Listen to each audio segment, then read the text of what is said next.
Welcome to Crypto Beer O'Clock, the show where we talk about crypto and beer.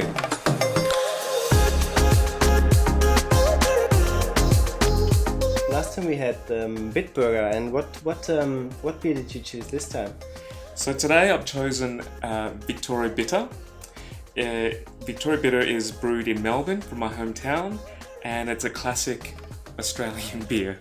Okay, let's give it a go. It's a twisty. No, I can't twist it. Oh. Okay. Cheers. Cheers.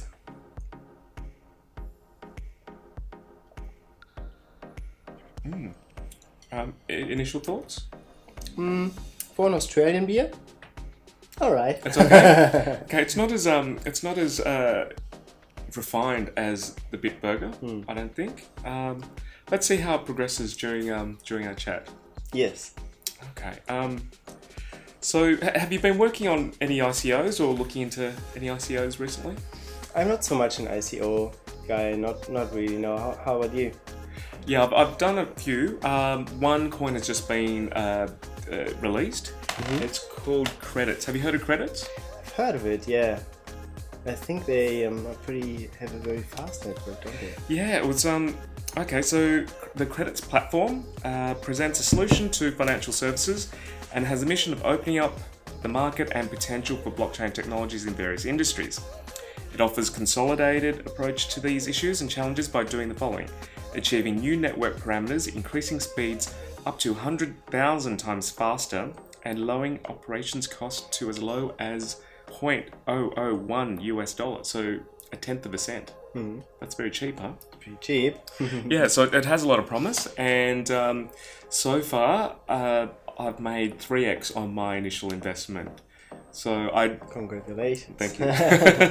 So this isn't financial advice, but for me, I think I'm going to hold on to it and ride this current enthusiasm in the market.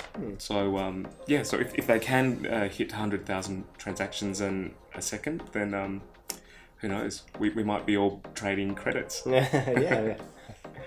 So in our last video, we were talking about EOS and block producing. I'd like to explore more about that for on today's show. So a block producer is essentially a miner, that's right? Yeah, we talked about it briefly, I think, before. But yes, that's roughly right. So miner in Bitcoin, we use proof of work, and mining is the process of doing that.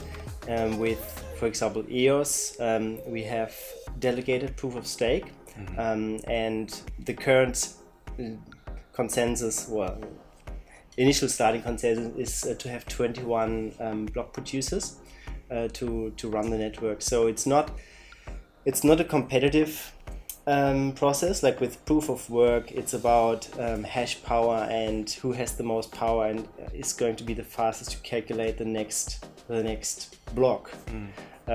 With block producers with delegated proof of stake, the 21 nodes, I just call them, they kind of work together, and there's a schedule, and everyone knows when the next block is going to be produced. So it's going to be in EOS, it's set to half a second, so a block every half a second, and a block producer is doing normally 6 blocks, and then the next block producer is starting to produce blocks.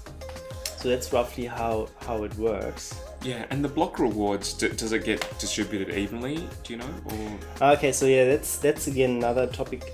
So that works via inflation. So EOS is an inflationary token.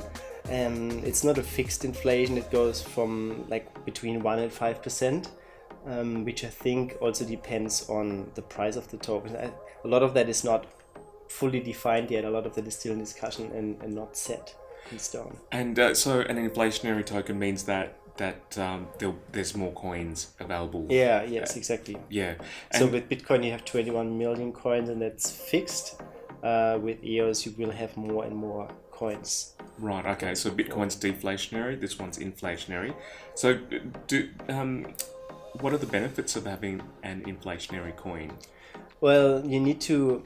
Well, the idea is that the network is free, so you can actually use. You don't have transaction fees, but you still need to pay the nodes, the block producers, for their effort, and somewhere the money needs to come from. So inflation is the concept chosen for that. Okay. purpose. So if the network is free, will that open up the ecosystem to spamming, like email? Because email's free.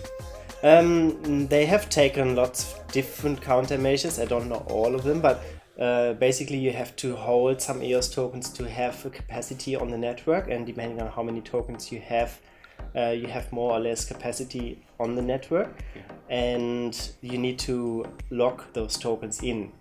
So if you are trying to do something harmful to the network, the EOS supports an arbitration, like not just arbitration process, like you can freeze accounts, arbitration processes, lots of governance processes to help sort out these kind of problems. And Yeah, so that sounds like they're putting a bit more structure and support around blockchain technologies. Yes. Whereas it sounds like Bitcoin is very trust the maths, trust the system, trust the blockchain. Yeah, exactly. So it's much harder to find consensus, as we have seen with all the different Bitcoin forks that are happening because of people not agreeing what they want, or block size and this and that, and technology support. And so with EOS, hopefully that should be much smoother. Yeah. So with the delegated proof of stake, because there's less computing power, does that mean that it's a greener coin compared to Bitcoin? Well, when I first started looking into the block producer thing, I thought it's pretty easy, like similar to Steam or BitShares. You just set up a node and it doesn't need to have so much processing power. But actually, EOS is supposed to be running a lot of decentralized applications, and they will need a lot of processing power. Right.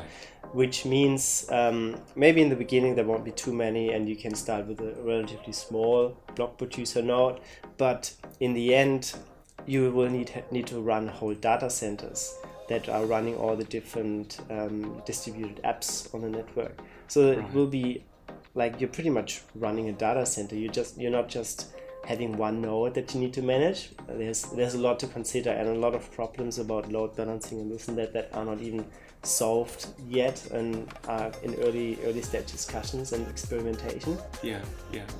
And what's your understanding of the benefits of EOS versus Ethereum? Well, first of all, obviously it's feeless. We already talked about that. In Ethereum you have to pay gas. In EOS you don't. You just have to have tokens, but you just need to have them, and you can there will be the concept of renting out your tokens if you have too many and you don't need the processing power. Then obviously performance is a very big thing, because Ethereum is fully decentralized, but with the benefits of disadvantages of that the full decentralization brings. So it's much harder. The blocks, I can't remember what the block producing time is of Ethereum at the moment, but with EOS you have 0.5 of a second, where every half second a new block is generated. In Ethereum I think it is still minutes. Right. So speed, performance definitely is a big factor. And then also you don't have to learn a new programming language like Solidity. EOS is based on C and C++. Right, and so there's a lot of talent out there. Yeah, who knows that language. Yeah, exactly. That's just three of them. I think there are many more. Sounds very compelling. From the last video we did at the EOSphere event, they mentioned that the voting process, that the coins were held in the voting process for 6 months. That's a long time to lock your coins away, isn't it? Yeah, they have changed that in the meantime. Oh, that's good. They've changed that to 3 days, I believe. Right. Yeah. And so the voting process is still work in progress as well. So it's a continuous voting process. So I think when you have one EOS token, you can vote for up to 30 different block producers, I believe. And the whole process is called continuous approval process, voting process. So I could, if my coins are locked away for these 3 days, I can keep voting, or I can keep changing my votes? Not within the 3 days. That's okay. the point. So I think the idea is that you can't quickly vote in and vote out different block producers. I actually see that as a little bit of a problem, like a short voting lock-in period of 3 days, because being a block producer is quite a big task, a big job, and you eventually will have to run whole data centers. Sounds so very expensive, and if people can vote, only get locked in for 3 days after a vote, that means you might have to spin up all your instances or buy hardware. And then suddenly you get voted out again, and you're sitting on all these expenses and haven't had any income. So that's a bit discerning, and I'm not 100% happy. And I think there's a lot of discussion still going on, a lot of debate about the voting process and problems. So how you understand it at the moment is that I can say vote for 30 block producers with my token, lock it in for 3 days, remove my tokens, load it up again, and then vote for 30 different ones if I want to. Yeah, you don't have to load it up and down or whatever. You can just change your vote. Right. And I mean, I've seen the voting process in BitShares, which is very similar. You've got a wallet, and in the wallet you can see all the different, also I think they also call it block producers there. And you just set your votes and say, yes, I want to vote for those. And eventually you will probably see a similar thing on the EOS blockchain, but at the moment there's no GUI, no graphical user interface, so you need to be quite technical at the moment. Like, you need to know command line and be able to figure out how to actually vote at the moment on the Ethereum ecosystem. It's quite difficult. And are these questions that you have around block producing and EOS, are they being answered, or are they being are they being answered relatively quickly? Yeah, so Thomas Cox is one of the main governance guys who talks about EOS voting and arbitration and governance in general quite a lot, and he takes on all of those questions and tries to answer them, discusses them with Dan and other people involved, and they're very responsive, but I think I have a feeling that they are many more questions, like more questions that they are able to answer. They answer one and they dig up 10 other exactly. questions. That's what it feels like at the moment. Yeah, well that's kind of a bit concerning when, is it June that the mainnet's going to be launched? Yeah, it's just over a month, and there's a lot of things still need to be figured out. Some bugs need to be solved, and the voting process needs to be implemented, the bootstrapping process needs to be properly implemented and tested. There's a lot to do. Yeah. So do you think they'll delay the mainnet launch at all? That's what I was thinking. I was thinking they might delay if it's just too unstable, but I think it's the community decision, and the community might just say, well, we're gonna go with what we have. I don't think they want to delay it. I think they want to stick to their plan, and I think they will actually do it. Like, at first I thought they might delay it, but in the last Ask Me Anything session with Thomas Cox yesterday, he was still talking about the 2nd of June. Right. So Ralph, with the testnet, have you found any other bugs or any other issues with the EOS? It's getting much more stable, I have to say. So my block producer and the testnet in general that I've joined, the Scholar testnet, has been up and running now for about a week, I would say, without major problems, at least not on my side. I mean, it's not a lot of transactions happening there at the moment. It's pretty quiet, but it's running, ticking along. So whose transactions are going through the testnet? Only the transactions that we as testnet members are kind of doing ourselves. There's not a lot of other users there. There are a few that asked if they could join and test something. There's not much happening on that testnet at the moment, though. Okay, and so what's the next step? You put in a lot of work doing this testing. Yeah. So I've joined this testnet, and I registered a domain name, and I'm actually thinking of going ahead with becoming a block producer candidate. Wow. And if you want to vote for me, it's EOS Sydney. This is a great guy. Vote for him. He will be an awesome block producer. Yeah. That's awesome. Yeah. Yeah. I'm quite excited about it, actually. And can you share your name, your block producing name with us? Yeah, so it is actually just EOS.Sydney, so it's pretty easy to find. At the moment, if you want to vote for me, you need to still learn the command line and put in to vote for EOS.Sydney on the command line. Eventually, there will probably be a user interface to do that. But actually, there has been more happening than that, because I realized how much work is involved with that. And so I've been talking to some of the other EOS community people here in Sydney. And there is another team that I'm currently talking to, and they have also a pretty strong team, and we have been discussing about maybe merging and being one even stronger team here in Australia. Okay, well, good luck with that.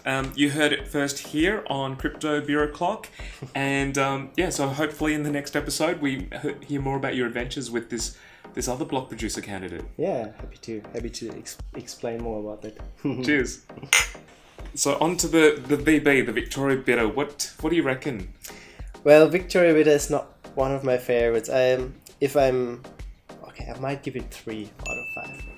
Okay, that's very kind of you. I'm giving it 2.5 Bitcoins out of 5. That's probably more like it. Cheers. Cheers. So guys, if you've got any questions for us, or coins, ICOs, or technology you'd like us to discuss, put them in the comments below and we'll cover them in a future video. Bye for now.